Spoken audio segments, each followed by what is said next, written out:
Shalom saudara, berjumpa kembali bersama saya Guru Injil Filemon dalam renungan harian GPKS Pangkal Pinang, edisi 9 Januari 2023. Kita kembali membahas dari Injil Matius dan kita sudah memasuki episode yang ke-9. Nah Bapak Ibu Saudara sekalian, mari kita mulai dengan berdoa sebentar. Tuhan, kami bersyukur karena kami telah seminggu melewati tahun yang baru ini. Dan biarlah Tuhan kami boleh terus diperlengkapi pemahaman akan firman-Mu. Dan kami boleh melihat keindahan-keindahan dari perbuatan-Mu di dalam rencana-Mu bagi kehidupan kami Tuhan. Dan kami boleh bersuka cita menjadi umat-Mu dan boleh setia mengikuti Engkau seumur hidup kami. Pakai hamba-Mu untuk boleh menjelaskan makna dari apa yang akan kami pelajari pada pagi ini. Dalam nama Tuhan Yesus kami berdoa. Amin. Nah, saudara, banyak orang yang menganggap enteng baptisan yang pernah ia terima. Mungkin tidak semua, tetapi ada orang-orang Kristen yang menganggap enteng baptisan yang pernah ia terima. Apalagi kalau baptisan itu sudah lama dia terima, mungkin belasan atau bahkan sudah puluhan tahun yang lalu. Tetapi tidak bagi Yesus. Ia memandang serius baptisan yang ia terima. Dan karena itu, saya pikir mungkin ada di antara kita yang perlu mengkoreksi pemikiran kita tentang apa yang sudah kita terima, yaitu baptisan. Mungkin di antara kita ada yang sudah dibaptis puluhan tahun yang lalu. Mungkin kita mengingat secara samar-samar peristiwanya. Mari kita melihat apa yang terjadi pada waktu Yesus menerima baptisan. Dalam Matius 3 ayat 8 hingga 17. Ini adalah kata-kata Yohanes Pembaptis. Jadi hasilkanlah buah yang sesuai dengan pertobatan. Dan janganlah mengira bahwa kamu dapat berkata dalam hatimu, Abraham adalah bapa kami, karena aku berkata kepadamu, Allah dapat menjadikan anak-anak bagi Abraham dari batu-batu ini. Kapak sudah tersedia pada akar pohon, dan setiap pohon yang tidak menghasilkan buah yang baik pasti ditebang dan dibuang ke dalam api. Aku membaptis kamu dengan air sebagai tanda pertobatan. Tetapi ia yang datang kemudian daripadaku lebih berkuasa daripadaku, dan aku tidak layak melepaskan kasutnya. Ia akan membaptiskan kamu dengan Roh Kudus dan dengan api. Alat penampi sudah di tangannya. Ia akan membersihkan tempat pengirikannya dan mengumpulkan gandumnya ke dalam lumbung. Tetapi debu jerami itu akan dibakarnya dalam api yang tidak terpadamkan. Maka ayat 13, datanglah Yesus dari Galilea ke Yordan kepada Yohanes untuk dibaptis olehnya. Tetapi Yohanes mencegah dia, katanya, Akulah yang perlu dibaptis olehmu, dan engkau yang datang kepadaku? Lalu Yesus menjawab, katanya kepadanya, Biarlah hal itu terjadi, karena demikianlah sepatutnya kita menggenapkan seluruh kehendak Allah. Dan Yohanes pun menurutinya. Sudah dibaptis, Yesus segera keluar dari air, dan pada waktu itu juga langit terbuka, dan ia melihat Roh Allah seperti burung merpati turun ke atasnya.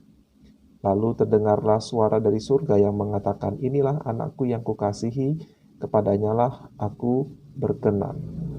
Yohanes Pembaptis sesuai dengan nama dan julukannya, dia adalah orang yang membaptis. Ia adalah nabi yang dinubuatkan Yesaya ratusan tahun sebelumnya. Dan ia mempersiapkan jalan bagi Tuhan. Hal ini sudah saya bahas di episode yang lalu. Dia mempersiapkan jalan bagi Tuhan yang adalah Allah yang menjadi manusia, yang menjadi Mesias. Sehingga sebagai pendahulu dari Mesias, dia mengumumkan berita pertobatan. Supaya ketika Mesias itu muncul, orang-orang yang sudah bertobat itu lebih cepat, lebih siap untuk menerima kehadirannya. Dan banyak orang yang mendengar khotbah ajakan dari Yohanes ini bertobat dan memberi diri mereka dibaptis sebagai tanda pertobatan itu. Tanda mau hidup benar, mau menerima pengampunan dari Allah. Tetapi apa yang mengejutkan Yohanes, Yesus suatu hari datang kepadanya. Dia tahu siapakah Yesus itu. Dia adalah Mesias yang dijanjikan. Anak Allah yang berinkarnasi datang dan ia mau dibaptis oleh Yohanes. Yohanes seolah tidak bisa percaya apa yang dia dengar. Segera ia menjawab, "Akulah yang perlu dibaptis olehmu dan engkau yang datang kepadaku." Bapak Ibu Saudara sekalian, kita bisa belajar kerendahan hati Yohanes Pembaptis ini, seperti yang dikhotbahkan oleh Guru Injil Atongai kemarin, dalam kebaktian umum kemarin. Kita perlu memiliki kerendahan hati. Kita melihat bagaimana kerendahan hati dari Yohanes ini. Kalau kemarin si orang Farisi adalah seseorang yang sangat sombong, dan si pemungut cukai adalah seseorang yang sangat rendah hati, atau bisa kita katakan rendah diri, karena dia sadar akan dosa-dosanya. Tetapi saudara, berbeda dengan dua orang ini, Yohanes adalah seorang nabi.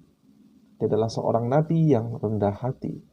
Kerendahan hati seseorang yang berintegritas, seseorang yang hidupnya begitu saleh, betul-betul berdedikasi bagi pekerjaan Tuhan. Yang bisa kita mengatakan dia tidak memiliki apa-apa selain Allah dan pelayanannya. Dan sebelumnya dia sudah mengatakan hal seperti ini dalam khotbah-khotbahnya. Aku membaptis kamu dengan air sebagai tanda pertobatan. Tapi dia, Mesias, yang datang kemudian daripadaku, lebih berkuasa daripadaku. Dan aku tidak layak melepaskan kasutnya. Ia akan membaptiskan kamu dengan Roh Kudus dan dengan api. Bisa kita membayangkan keterkejutan dari orang-orang yang mendengar khotbah dari Yohanes ini. Seorang nabi seperti Yohanes ini merasa dirinya tidak ada apa-apanya dibandingkan dengan sang Mesias. Mungkin ada timbul pertanyaan, siapakah Mesias ini? Dari mana orangnya? Yang mana orangnya? Dari mana asalnya? Benarkah dia bakal datang di zaman itu, di zaman kita saat ini? Ya, pikiran orang saat itu. Benarkah ada orang seperti itu? Siapa sih orang yang sampai seorang nabi saja merasa tidak layak membuka kasutnya? Membuka kasut, saudara. Kasut loh, ya. Yohanes menempatkan diri tidak layak, bahkan disebut sebagai budak dari Mesias, sebab adalah tugas hamba membuka kasut Tuhan. Itu bukan tugas sahabat, bukan tugas seorang nabi, bukan tugas seorang anak. Itu adalah tugas hamba. Tetapi aku, kata Yohanes, tidak layak untuk membuka kasutnya. Berarti aku lebih rendah dari hambanya. Yohanes tidak sedang berusaha terdengar rendah hati. Ia hanyalah sedang mengatakan kebenaran. Dan dia mengakui dan dia sadar sesadar-sadarnya kebenaran itu. Seringkali kita dalam keberdosaan kita berusaha menampilkan apa yang kita tahu baik. Misalnya kerendahan hati. Oh, rendah hati itu baik, sombong itu tidak baik. Maka kita berusaha untuk menjadi rendah hati. Atau malah kita menjadi berusaha kelihatan rendah hati. Tetapi di hati kita yang terdalam, apakah kita benar rendah hati? Sebagai nabi yang benar, yang betul-betul berintegritas, Yohanes tahu usaha untuk menampilkan diri sebagai orang yang rendah hati adalah usaha yang sia-sia. Mengapa saya mengatakan itu? Karena dia mendeskripsikan sang Mesias dengan kalimat berikut. Alat penampi sudah di tangannya, di tangan Mesias. Ia akan membersihkan tempat pengirikannya dan mengumpulkan gandumnya ke dalam lumbung. Tetapi debu jerami itu akan dibakarnya dalam api yang tidak terpadamkan. Kita pernah mendengar ya perumpamaan pepatah dalam bahasa Indonesia. Padi itu makin berisi, dia merunduk. Makin besar isi benih biji padi itu, disebut beras itu, semakin merunduk dia. Dan Tuhan akan mengumpulkan gandumnya. Dan kalau dia sudah memanen biji itu, gandum itu telah dibawa ke lumbung, tetapi jerami akan dibakarnya dalam api yang tidak terpadamkan. Sang Mesias ini memang akan datang untuk menyelamatkan orang berdosa, tetapi ia akan menghakimi juga pada akhirnya. Dan penghakimannya adalah penghakiman yang teliti, dan dia akan menghukum, dan hukumannya tegas, sebab dia adalah pemilik surga dan neraka, dia adalah yang maha tinggi. Sungguh membuka kasutnya saja saya tidak layak. Jadi bukan usaha untuk merendahkan hati, tetapi benar-benar menyadari posisinya. siapakah dia dan siapakah Mesias itu. Nah, saudara, ini memberi kita pemahaman bagaimana seharusnya kerendahan hati, sikap kita saat beribadah atau berdoa, atau pada saat kita melayani Tuhan, mungkin dalam pelayanan-pelayanan gerejawi. Nah, saudara, banyak ketegangan, banyak kekecewaan dialami orang-orang yang terlibat dalam pelayanan. Tapi kalau kita berusaha bersama-sama menaruh perspektif, cara pandang Yohanes dalam pelayanan kita, dalam ibadah kita, dan dalam doa-doa kita, seharusnya apabila kita benar-benar menyadari siapakah Allah, siapakah Tuhan Yesus itu, maka kita akan rendah hati. Ya, kita akan sadar diri karena tahu siapakah Dia dan siapakah kita. Dia adalah Allah yang maha tinggi dan yang akan menghakimi. Dalam Ibrani pasal 4 ayat 12 dan 13 mendeskripsikan seperti ini. Sebab firman Allah hidup dan kuat dan lebih tajam daripada pedang bermata dua manapun, yang menusuk amat dalam sampai memisahkan jiwa dan roh, sendi-sendi dan sumsum. Ia sanggup membedakan pertimbangan dan pikiran hati kita. Dan tidak ada suatu makhluk pun yang tersembunyi di hadapannya. Sebab segala sesuatu telanjang dan terbuka di depan mata Dia, Mesias, yang kepadanya kita harus memberikan pertanggungan jawab. Nah, saudara, ini kemudian membuat kita seharusnya heran. Mengapa Yesus datang kepada Yohanes bukan untuk mengajar, bukan untuk membimbing, tetapi untuk memberi dirinya dibaptis oleh Yohanes. Dan kita tahu baptisan Yohanes adalah baptisan untuk pertobatan. Orang yang dibaptis adalah orang yang mengaku dirinya berdosa, dan karena itu mau dibasuh hatinya. Dan sebagai simbol pembaharuan hati itu, sebagai juga pernyataan di hadapan Tuhan dan orang lain atau di hadapan umat, seorang memberi dirinya dibaptis. Kelak para rasul akan menjelaskan bahwa baptisan itu juga adalah tanda mempunyai makna mati bersama Yesus, manusia lama, natur dosa mati, dan kemudian bangkit sebagai manusia baru dengan hidup yang baru. Memang Yesus kemudian setelah pelayanannya, dia mati untuk menanggung dosa. Kemudian dia bangkit sebagai tanda kemenangannya atas maut. Tetapi mengapa Yesus memberi dirinya dibaptis? Mengapa Yesus merasa perlu dirinya dibaptis? Bukankah ia tidak memiliki dosa? Dia adalah kudus. Bukankah ia adalah kurban yang sempurna, yang tanpa celah?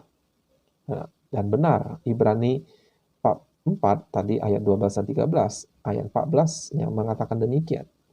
Karena kita sekarang mempunyai imam besar agung yang telah melintasi semua langit, yaitu Yesus anak Allah. Baiklah kita teguh berpegang pada pengakuan iman kita. 15, sebab imam besar yang kita punya bukanlah imam besar yang tidak dapat turut merasakan kelemahan-kelemahan kita. Sebaliknya, sama dengan kita, ia telah dicobai, hanya tidak berbuat dosa. Jadi Yesus tidak pernah berbuat dosa. Mesias ini adalah Mesias satu-satunya yang meski telah dicobai sama seperti kita, bahkan mungkin lebih berat dari kita, tetapi dia tidak jatuh ke dalam dosa. Kalau begitu, kalau Yesus tidak membutuhkan pertobatan, kalau begitu buat apa dia meminta Yohanes membaptisnya? Akulah yang perlu dibaptis olehmu dan engkau datang kepadaku. Lalu Yesus menjawab, katanya kepadanya, biarlah hal itu terjadi, karena demikianlah sepatutnya kita menggenapkan seluruh kehendak Allah. Karena demikianlah sepatutnya kita menggenapkan seluruh kehendak Allah. Semua terjemahan Inggris yang saya baca memuat penekanan pada momen itu. Atau misalnya kalau kita melihat terjemahan bahasa Indonesia sehari-hari, mengatakan seperti ini. Tetapi Yesus menjawab, biar saja untuk saat ini. Biar saja untuk saat ini. Sebab dengan demikian kita melakukan semua yang dikehendaki Allah. Dengan kata lain, Yesus seolah mengakui apa yang Yohanes akui. Kamu merasa tidak layak membuka kasutku, kamu merasa tidak layak membaptis aku, sebab aku lebih mulia, aku lebih tinggi, itu benar. Kamu memang tidak layak membaptis aku. Aku Tuhanmu, engkau hambaku. Aku Mesiasmu, engkau yang berdosa, yang perlu bertobat dan juga dibaptis. Baptisanmu tidak ada gunanya kalau orang yang engkau baptis tidak aku baptis dengan Roh Kudus dan dengan api. Akulah pemilik baik surga maupun neraka. Bahkan dunia ini aku punya. Tetapi untuk saat ini, biar saja. Kira-kira seperti itu ya. Kan pertanyaan kita, kenapa Tuhan? Kenapa engkau membiarkan itu terjadi? Sebab dengan demikian kita melakukan semua yang dikehendaki Allah. Kehendak yang mana? Ya, Yesus sedang mengatakan, aku sedang menjalankan tugas dari Bapa. Aku adalah anak tunggal Bapa yang berinkarnasi menjadi manusia. Aku sedang menjalankan tugasku sebagai Mesias. Dan sebagai Mesias, sebagai anak tunggal Bapa, aku melakukan dengan sukarela semua yang dikehendaki Allah. Aku menunaikan apa yang nenek moyang manusia gagal, yaitu Adam. Dia gagal lakukan. Aku melakukan kebenaran, supaya kebenaran itu bisa menjalar kepada orang yang bertobat dan yang percaya kepadaku. Dan itulah yang sepatutnya. Inilah yang sepatutnya. Engkau dan aku sama-sama kita menggenapi seluruh kehendak Allah. Mendengar itu, Yohanes tidak bisa membantah, dan dia segera menuruti perkataan Yesus. Sesudah Yesus dibaptis, Yesus segera keluar dari air, dan pada waktu itu juga langit terbuka, dan ia melihat Roh Allah seperti burung merpati turun ke atasnya. Apakah ini berarti Yesus menerima baptisan Roh Kudus? Alkitab tidak secara eksplisit mengatakannya. Apakah kita perlu mendebatkan hal ini? Kita melihat poinnya yang lebih penting, ya, yang pasti. Cukup banyak orang, para hamba Tuhan yang menilai bahwa ini adalah tanda bahwa Yesus yang berinkarnasi menjadi manusia, maka ia pun diperlengkapi dengan kuasa Roh Kudus untuk menunaikan tugasnya. Sehingga kalau kita diperlengkapi dengan Roh Kudus yang sama, ya, yang pada waktu itu menampilkan diri dan hinggap kepada Yesus, dan itulah artinya kita dibaptis dengan Roh Kudus oleh Yesus Kristus. Kalau Roh Kudus yang diberikan kepada Yesus yang berinkarnasi itu diberikan juga kepada kita manusia yang bertobat, yang percaya, yang dibaptis oleh Yesus dengan Roh Kudusnya, maka kita seharusnya memiliki mental ingin menggenapi seluruh rencana Allah bagi kita. Dan bukan karena kekuatan kita, tetapi karena Roh Kudus yang sama itu ada di dalam kita. Nah, tetapi saya juga tidak ingin kita terlalu fokus ke hal ini, saudara. Kita ingin fokus kepada fakta bahwa Yesus memberi diri dibaptis oleh Yohanes. Dia tidak berdosa, dia tidak butuh pertobatan.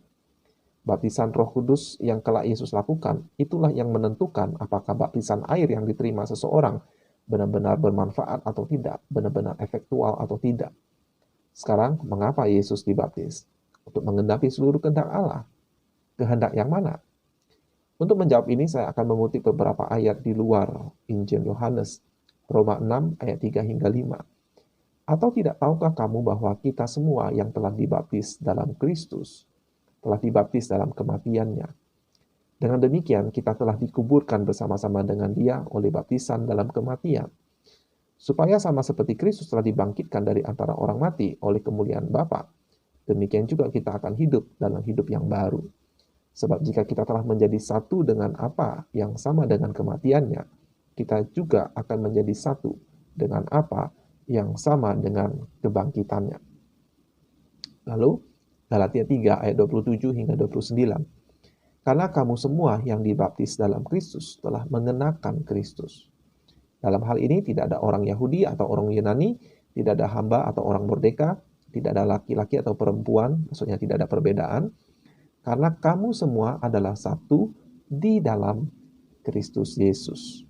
Dan jika kamu adalah milik Kristus, maka kamu juga adalah keturunan Abraham dan berhak menerima janji Allah. Jadi, saudara, Yesus dibaptis agar orang-orang yang telah dibaptis dalam namanya bisa bersatu dengannya. Dalam hal apa?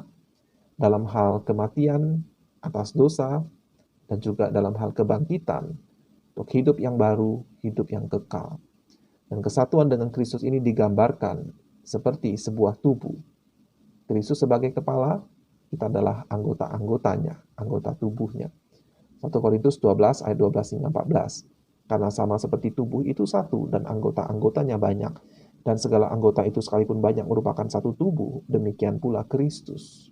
Sebab dalam satu roh kita semua, baik orang Yahudi maupun orang Yunani, baik budak maupun orang merdeka, telah dibaptis menjadi satu tubuh. Dan kita semua diberi minum dari satu roh. Jadi Yesus membaptis kita dengan Roh Kudusnya. Kita yang dibaptis dengan air itu menjadi satu tubuh tubuh Kristus. Dengan Kristus adalah kepala. Ayat 14, karena tubuh juga tidak terdiri dari satu anggota, tetapi atas banyak anggota. Ayat ini sering dipakai untuk menunjukkan bahwa ada rupa-rupa karunia pelayanan dalam tubuh Kristus, dalam gereja, dan memang benar. Tetapi satu sisi yang mungkin bisa dilupakan orang ketika membaca ayat ini atau mengkhotbahkan ayat ini, orang lebih menekankan tentang karunia-karunia roh itu, ya, pelayanan itu berasal dari satu roh. Memang betul, saudara. Tapi mungkin ada sisi lain yang bisa dilupakan atau terabaikan. Itu fakta bahwa Yesus mau dipersatukan dengan kita orang berdosa. Ia, yang kata Yohanes, membuka kasutnya pun dia tidak layak. Sekarang Yesus memberi dirinya dibaptis agar kita yang dibaptis dalam namanya itu dipersatukan dengan dirinya. Dipersatukan dalam kematiannya dan dipersatukan dalam kebangkitannya.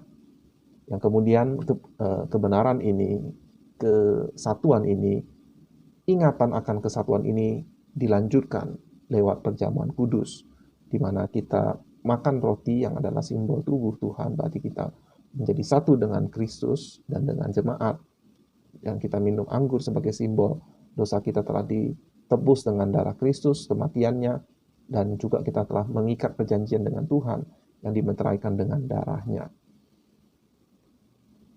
Ini adalah kebenaran yang luar biasa, Bapak Ibu Saudara sekalian.